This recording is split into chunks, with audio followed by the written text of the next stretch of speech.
Ang isang grupo ng mga mag-aaral sa kolehiyo ay gumagawa ng isang eksperimento sa kanilang lab sa paaralan upang patunayan ang pagkakaroon ng multiverse. Pagkatapos ng maraming walang saysay na pagtatangka, sinubukan nila ang pinakabagong modelo ng kanilang kagamitan sa isang bowl na naglalaman ng goldfish at nakita ang paulit-ulit na pattern ng mga particles sa tubig. Hindi pa sapat na makipag-ugnayan, ngunit nagpasya silang kailangan lang nila ng mas maraming tubig at tumungo sa lawa. Habang nagmamaneho, patuloy nilang sinusuri ang mga screen ng kanilang computer at nasabik sila nang nakakita sila ng mga flare. Nagpasya si Jerry na magmadali at muntik na silang mabangga ng isa pang sasakyan habang lumiliko sila sa isang kurbada. Mabuti na lang at nagawang lumiko ni Jerry sa tamang oras ang kanyang sasakyan at itinigil ito sa tabi ng burol, ngunit ang isa pang sasakyan ay hindi gaanong pinalad at ngayon ay napadpad sa gilid ng bangin. Patuloy ang pag-ikot ng mga gulong ng sasakyan at naririnig nila ang grupo ng mga tao sa loob na nagpapanik, kaya pinuntahan sila ni Loretta habang humihingi ng tulong ang iba. Nagulat si Loretta sa nakita niya sa loob ng sasakyan nang tumingin siya sa bintana. Pagkatapos ay lumabas ang isang kamay at hinawakan ito ni Loretta bago nahulog ang kotse sa bangin, na pinatay ang lahat sa loob, kabilang si Loretta. Si Danny ay nagkaroon ng meltdown sa kanyang namatay na kasintahan at kinailangan siyang hawakan ni Jerry at Amy. Pagkalipas ng 5 buwan, nag-eeksperimento ang team sa isang bagong device para sa pagsukat ng mga emosyonal na tugon sa iba't ibang larawan. Naniniwala si Jerry na dapat silang magkaroon ng kumpletong emosyonal na spectrum, ngunit ang mga larawan ni Loretta at isang kotse ay naglagay kay Danny sa isang nakakakilabot na mood, kaya marahas niyang tinanggal ang headset at umalis. Napansin tuloy ni Jerry ang reaksyon ni Danny nang hawakan siya ni Amy sa aparato na nagpapatunay sa kanilang relasyon. Maya-maya sa library, naniniwala si Danny na nakita niya si Loretta sa likod ng mga istante, kaya nagmamadali siyang sinundan siya, ngunit hinabol niya ang maling babae, at nakita niya si Loretta na lumabas sa pangunahing pinto. Sinubukan siyang habulin muli ni Danny, ngunit nakaalis na siya. Sa gabi, ang mga kaibigan ay bumisita sa isang bar. Sinabi ni Jerry na siya ay naiinip at namimiss ang mga naunang pag-aaral dahil ibang-iba na ang ginagawa nila, kaya ipinaalala sa kanya ni Danny na natapos sila dahil sa isang aksidente. Nag-ambala si Jerry nang mapansin niya ang isang babae na kahawig ni Loretta at sinundan siya ni Danny, ngunit mabilis siyang nawala. Pagkatapos ay pumunta si Danny sa tirahan ni Amy at humingi ng paumanhin sa labis na pag-iisip tungkol kay Loretta. Iniisip ni Amy kung mas magugustuhan ba niya ito kung hindi siya bingi, ngunit tiniyak sa kanya ni Danny na gusto niya siya sa paraang siya at nahihirapan lang siyang harapin ang kanyang kalungkutan. Nang gabing iyon, binabangungot si Amy na may nalulunod. Kinabukasan sa lab, nagulat si Jerry nang matuklasan ang pangalawang isda sa bowl. Sa puntong iyon, nakatanggap siya ng tawag mula sa numero ng telepono ni Loretta at nang sumagot siya, ang boses ni Loretta ay nagsasalita sa kanya tungkol sa mga karaniwang aktibidad ng grupo. Si Jerry, na galit, ay tinawag itong isang nakakasuka na panloloko at pinutol ang tawag. Pagkatapos ng klase, nakita ni Amy si Danny at naghalikan sila. Sinampal ni Loretta si Amy, nagulat nang matuklasan na niloloko siya ng kanyang nobyo. Namangha sina Danny at Amy sa kanilang nakita at dinala siya sa lab kung saan ipinaliwanag nila kay Loretta na 5 buwan na siyang patay. Pinaghihinalaan ni Jerry na siya ay pag-alagala na may amnesia, ngunit tiniyak ni Loretta sa kanila na nakikita niya sila araw-araw gaya ng dati at hindi kailanman namatay o nasugatan. Nakakapagtaka, hindi na niya naiintindihan ang sign language at sinasabing palagi siyang kinakausap ni Amy. Natuwa si Loretta nang makita niya ang pangalawang isda sa paniniwalang dumating ito mula sa ibang dimensyon. Siya ay nagpasya na si Loretta mula sa mundong ito ay hindi nabuhay at na siya ay nagmula sa isa pang realidad na katulad ng mundo ngunit may mga maliliit na pagbabago, tulad ng kakayahan ni Amy na magsalita at makarinig. Dahil hindi siya namatay sa kanyang universo, ipinagpatuloy nila ang paggawa sa eksperimento, kaya itinulak siya ng makina sa kabilang universo at ang isda patungo dito. Upang patunayan, itinaas niya ang kanyang manggas at ipinakita ang kanyang bagong tato, na sinasabi na silang apat ay may magkakaparehong disenyo. Pagkatapos ay ibinaba ni Danny si Amy sa kanyang tahanan at humingi ng paumanhin sa hindi pagsama ngayong gabi, na nagsasabi na kailangan niyang manatili para kay Loretta. Ang natitirang bahagi ng paglalakbay ay mahirap, at dahil si Loretta ay sinasabing patay na at hindi na makakauwi, pinahintulutan siya ni Danny na manatili sa kanya ngunit hindi sumama sa kanyang kama. Natulog si Danny sa sahig, at nang magtanong si Loretta tungkol kay Amy, hindi niya ito pinansin. Sina Jerry, Amy, at Danny ay nakaranas ng matinding sakit pagkaraan ng ilang sandali sa kani-kanilang mga bahay. Namimilipit sila sa sahig habang daan-daang tinig ang umaalingaw-ngaw sa kanilang mga ulo, at pagkatapos ng maraming hiyawan, sa wakas ay tumigil ang pagdurusa. Kinabukasan, nagalit si Amy nang malaman na sinamahan ni Danny si Loretta at hindi siya sigurado kung paano haharapin ang issue. Pumasok sila sa lab at natuklasan ang nag-aalalang si Jerry, na nagsabing may pumasok at ginalugad ang lugar, nag-iwan ng gulo at patay na isda sa bowl. Nagtatanong sina Amy at Jerry kung si Loretta ba yun, ngunit agad siyang sinuportahan ni Danny. Nang sumama sa kanila si Loretta para magkape, natuklasan niya na ang patay na isda ay mula sa kabilang universo, at nag-aalala siya kung ano ang ibig sabihin nito para sa kanyang sariling buhay. Pag-uwi ni Jerry, natuklasan niyang naka-unlock ang pinto sa kanyang bahay at naka-off ang alarm. Habang pinagmamasdan ni Jerry ang ilang iniwang pagkain at alak, nakarinig siya ng kaguluhan at nagmamadaling umakyat, ngunit natuklasan niyang hinalughog din ang kanyang silid. Matapos mahanap ang ninakaw na pera, narinig ni Jerry ang isa pang kaguluhan at nagmamadaling pumunta sa pintuan, ngunit tumakas ang magnanakaw at iniwan ang kanyang science trophy sa malapit. Samantala, nagpa siya si Loretta na magpalipas ng gabi sa isang motel. Pinili niyang makipag-ugnayan sa kanyang mga magulang ngunit hindi makapagsalita, sa halip, narinig niya ang galit nila sa kanya dahil sa pagsasamantala sa numero ng telepono ng kanilang anak sa isang malupit na panloloko bago ibinaba ang tawag. Kinabukasan, binisita ni Loretta si Amy at sinubukang gumamit ng ilang sign language na salita at nag-alok siya ng isang kasunduan na nagsasabi sa kanya tungkol sa motel at nagmungkahi na manatili silang magkaibigan ni Danny hanggang sa malaman nila kung ano ang nangyayari. Tinanggap ni Amy at muling naging matalik na magkaibigan ang mga babae. Sa hapon, dinala ni Jerry si Danny sa secret room ng janitor para uminom. Habang pinag-uusapan nila si Loretta, aksidenteng natapon ni Danny ang alak at tinanong siya ni Jerry tungkol sa posibleng panghihina ng kalamnan na inihambing ito sa patay na isda. Naguguluhan si Danny sa paghahayag na ito, ngunit itinaas ni Jerry ang kanyang manggas at ipinakita ang kaparehong tato ni Loretta na nagpapahiwatig na siya ay isang alternate Jerry mula sa kanyang universo.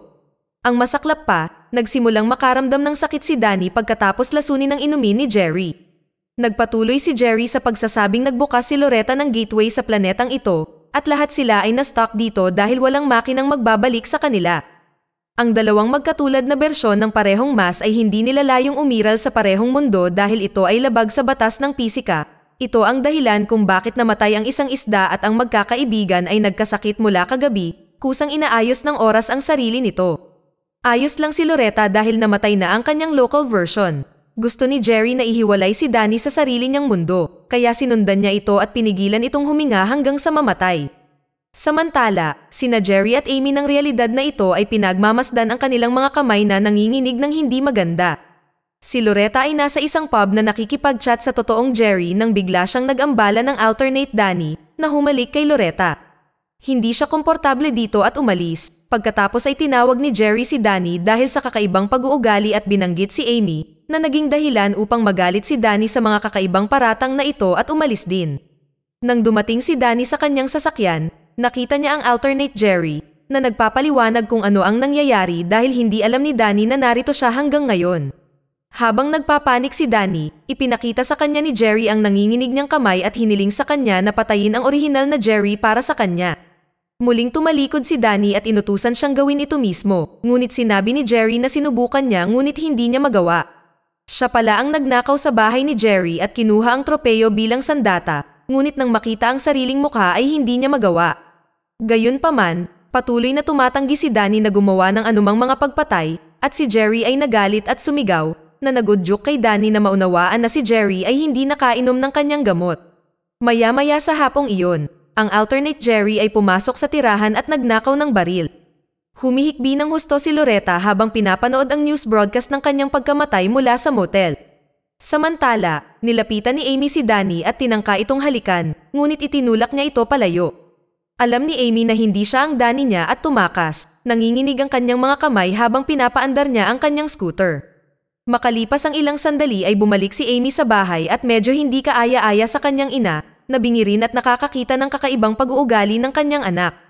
Hindi pinansin ni Amy ang kanyang mga sinasabi at nagmamadaling umakyat kung saan nakita niya ang telebisyon na walang tunog. Habang tumitingin siya sa paligid, napansin niya ang isang death certificate sa paaralan at isang clip sa pahayagan tungkol sa pagkamatay ni Loretta at siya ay nanumpa ng malakas. Siya ay ang alternate Amy, na sa wakas ay napagtanto na siya ay nanggaling sa kabilang universo.